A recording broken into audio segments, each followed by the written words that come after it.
Assalamualaikum warahmatullahi wabarakatuh. Perkenalkan, nama saya Muhammad Rafi dengan NIM C1C02146. Di sini saya akan membacakan PPT yang saya buat mengenai akuntansi syariah dengan judul konsep memelihara harta kekayaan, memperoleh dan menggunakan harta dalam syariah, akad kontrak atau transaksi yang dilarang, riba dan jenis riba, prinsip sistem keuangan syariah, jenis instrumen keuangan syariah, oleh dosen pengampu yaitu Dr. Wirima Eka Putra, SMMSI, CIKNR, CSRS. Baik, langsung saja masuk ke materi yang pertama, yaitu konsep memelihara harta kekayaan. Sistem keuangan syariah terkait erat dengan harta kekayaan. Akad transaksi serta transaksi diperbolehkan dan dilarang syariah. Harta yang baik harus memenuhi dua kriteria, yaitu diperoleh dengan cara yang sah dan benar, legal atau fair, serta dipergunakan dengan dan untuk hal yang baik di jalan Allah Subhanahu wa taala. Jadi menurut Islam, kepemilikan harta kekayaan pada manusia terbatas pada kepemilikan kemanfaatan selama masa hidup di dunia, bukan kepemilikan secara mutlak. Saat ia meninggal, kepemilikan tersebut berakhir dan harus didistribusikan kepada ahli warisnya sesuai dengan ketentuan syariah. Baik, ada di sini memperoleh dan menggunakan harta dalam syariah. Yang pertama yaitu memperoleh harta dalam syariah. Memperoleh harta adalah aktivitas ekonomi yang masuk dalam kategori ibadah muamalah atau mengatur hubungan manusia dengan manusia. Kaidah fikih dari muamalah adalah semua hal dan boleh dilakukan kecuali yang diharamkan dan dilarang dalam Al-Quran dan Sunnah. Harta dikatakan halal dan baik apabila niatnya benar, tujuannya benar, dan cara atau sarananya untuk memperolehnya juga benar dengan rambu-rambu yang telah ditetapkan dalam Al-Quran dan Sunnah. Lalu yang kedua yaitu penggunaan harta dalam syariah. Islam mengatur setiap aspek kehidupan ekonomi dengan mempertimbangkan moral, sebagaimana firman Allah sebagai berikut ini: dan carilah pahala negeri akhirat dengan apa yang dianugerahkan Allah padamu, tetapi janganlah kamu lupakan bagianmu di dunia dan berbuatlah baik pada orang lain sebagaimana Allah telah berbuat baik padamu, dan janganlah kamu berbuat kerusakan di muka bumi. Sesungguhnya Allah tidak menyukai orang yang berbuat kerusakan. Quran Surah Al-Qasas ayat 77. Ketentuan syariah yang berkaitan dengan penggunaan harta antara lain: yang pertama yaitu tidak boros dan tidak kikir, memberi infak dan sedekah. Yang tiga yaitu membayar zakat sesuai ketentuan. Yang keempat, memberi pinjaman tanpa bunga. Yang kelima, meringankan kesulitan orang yang berhutang. Lalu ada akad kontrak transaksi. Akad dalam bahasa Arab itu al-aqd, jamaknya al-uqud, berarti ikatan atau mengikat. Al-Arab, menurut terminologi hukum Islam, akad adalah pertalian antara penyerahan ijab dan penerimaan kabul yang dibenarkan oleh syariah yang menimbulkan akibat hukum terhadap objeknya. Gufron Masadi 2002. Akad yang sudah terjadi disepakati harus dipenuhi dan tidak boleh diingkari. Akad dari segi ada atau tidaknya kompensasi. Fikih munazalat membagi lagi akad menjadi dua, ini akad tabaru dan akad tijarah atau muawadah. Yang pertama ada akad tabaru, yang kedua ada akad tijarah.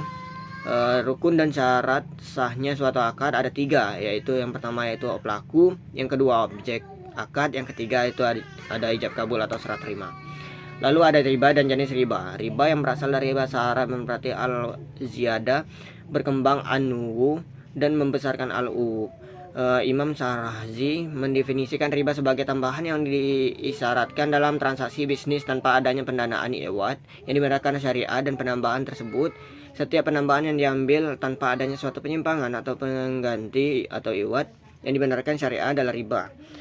Hal yang dimaksud transaksi pengganti atau penyimbang yaitu transaksi bisnis atau komersil yang melegitimasi adanya penambahan secara adil seperti jual beli, sewa menyewa, atau bagi hasil proyek, di mana dalam transaksi tersebut ada faktor penyimbang berupa ikhtiar atau usaha, resiko, dan biaya.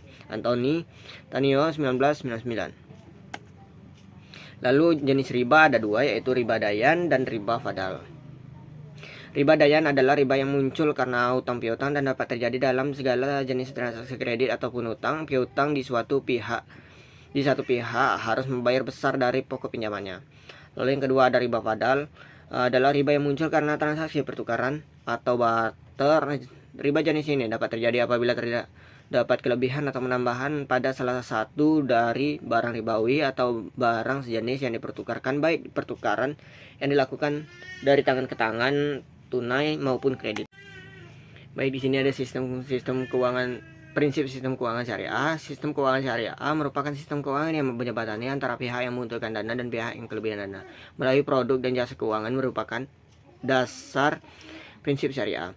Prinsip syariah merupakan prinsip hukum Islam dan kegiatan perbankan dan keuangan berdasarkan fatwa yang dikeluarkan oleh lembaga yang memiliki kewenangan dan penetapan fatwa di bidang syariah berdasarkan Al-Quran dan Sunnah. Sistem keuangan syariah didasari oleh dua prinsip utama, yaitu prinsip syar'i dan prinsip tabi'i. Lalu ada prinsip-prinsip syar'i diantaranya, yaitu yang pertama ada kebebasan berinteraksi, yang kedua ada prinsip kebebasan berinteraksi suka sama suka, yang ketiga ada bebas dari pengendalian, yang keempat ada setiap orang berhak mendapatkan informasi yang berimbang, memadai dan akurat, yang kelima ada para pihak bertransaksi harus mempertimbangkan kepentingan pihak ketiga, yang keenam ada prinsip berdasarkan pada kerjasama, yang ketujuh ada transaksi dilaksanakan demi mewujudkan kemaslahatan manusia, yang kedelapan ada mengimplementasikan zakat. Lalu ada prinsip tabi'i, sedangkan prinsip tabi'i merupakan prinsip yang dihasilkan dari interpretasi akal dan pengetahuan dalam menjalani bisnis seperti manajemen permodalan, dasar dan analisis teknis seperti manajemen cash flow, manajemen risiko, dan lainnya. Dengan demikian, sistem keuangan syariah diformulasikan dari kombinasi antara prinsip syariah yang berasal dari Al-Quran dan Sunnah, sedangkan tabi'i hasil dari interpretasi akal manusia dalam menghadapi berbagai masalah ekonomi. Sistem keuangan syariah tidak sekadar memperhitungkan aspek return atau keuntungan dan risiko, tetapi ikut mempertimbangkan nilai-nilai dari Islam di dalamnya. Lalu ada jenis-jenis instrumen keuangan syariah. Yang pertama yaitu ada mudabarah, mudarobah, yang kedua ada musyarakah, yang ketiga ada murabaha, yang keempat ada salam dan salam paralel, yang kelima ada istina paralel, dan yang keenam ada ijarah dan ijarah mutawiyah pita milik, yang ketujuh ada wadiyah, yang kedelapan ada qard dan qard hasan pinjaman, yang kesembilan ada sarf, yang kesepuluh ada wakalah, dan ke-11 ada kafalah. Lalu ada yang kedua instrumen keuangan syariah sekunder. Instrumen keuangan syariah sekunder ini banyak diaplikasikan pada lembaga keuangan dan untuk pasar modal. Yang pertama sebagai berikut. Yang pertama yaitu dana mudarabah, yang kedua ada saham biasa perusahaan, yang ketiga ada obligasi mukarodah, yang keempat ada obligasi bagi hasil, yang kelima ada saham preferen. Lalu kesimpulannya yaitu sistem keuangan syariah terkait erat dengan harta kekayaan, akad transaksi serta transaksi diperbolehkan dan dilarang syariah. Menjaga harta bertujuan agar harta yang dimiliki oleh manusia diperoleh dan digunakan sesuai dengan syariah, sehingga harta yang dimiliki halal dan sesuai dengan keinginan pemilik dari harta kekayaan tersebut, yaitu Allah Subhanahu wa Ta'ala. Memperoleh harta adalah aktivitas ekonomi yang masuk dalam kategori ibadah muamalah, mengatur hubungan manusia dengan manusia. Kaidah fikih dari muamalah adalah semua hal dan boleh dilakukan kecuali yang dilarang atau diharamkan dalam Al-Quran dan Sunnah. Sistem keuangan syariah merupakan sistem keuangan yang menjembatani antara pihak yang membutuhkan dana dengan pihak yang kelebihan dana melalui produk dan jasa keuangan berdasarkan prinsip syariah. Prinsip syariah merupakan prinsip hukum Islam dan kegiatan perbankan dan keuangan berdasarkan fatwa yang dikeluarkan oleh lembaga yang memiliki kewenangan dan dalam menetapkan fatwa di bidang syariah berdasarkan Al-Quran dan Sunnah. Sistem keuangan syariah didasari oleh dua prinsip, yaitu prinsip syar'i dan prinsip tabi'i.